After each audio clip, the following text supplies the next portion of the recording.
Hey guys, Katie here. You might remember me from this absolutely unhinged Pierro lore rant. Kaeya's dad is Pierro.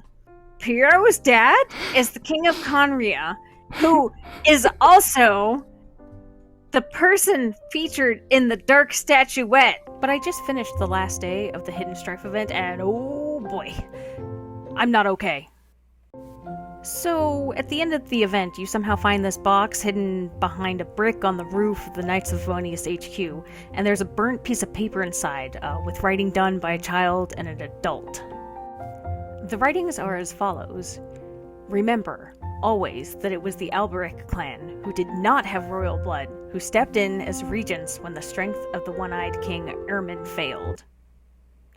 Excuse me? This is a giant lore bomb, and I just wanted to rapid fire on some points. At first, I was left thinking, damn, Hoyoverse really did just bury the Prince Kaeya theory, huh? But not necessarily. There are other clues that have been in the game and are still in the game that led us to originally come up with this idea. And also, royal families and nobility are kind of complicated anyway. So while the Alberich clan might not be royal, Kaeya still could be. I mean, at the very least, if they were regents, then they would have a claim to the throne. So Prince Kaeya lives on, baby! Also, speaking of one-eyed people, Irmin is another name or epithet for Odin, so the Dark Statuettes do seem to represent the King of Khaenri'ah, so I guess we also got that right. Also, still speaking of one-eyed people, does Pierro still fit into this somehow? What was his role in this? According to the Mocking Mask, he could not gain the favor of the previous ruler. In this letter, it says that the Alberichs took over after Irmin lost his strength.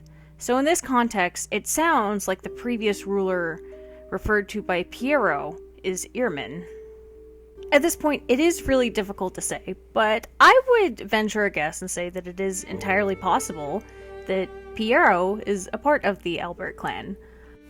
That is, if you assume that Pierro had warned the king about the actions leading to the cataclysm, it still happened, Irmin got dunked on, and then the Alberichs had to take over, and they could not restore Khaenri'ah to its former glory. You know, in a kind of, I warned you, I told you so, and now I have to pick up the pieces type way. Of course, that's just a crack theory. But seriously, this could go many ways at this point, and I, for one, am just excited to get more Khaenri'ah lore, more Kaeya lore, and eventually down the line, more Pierro lore. And that's what we're all really here for, right?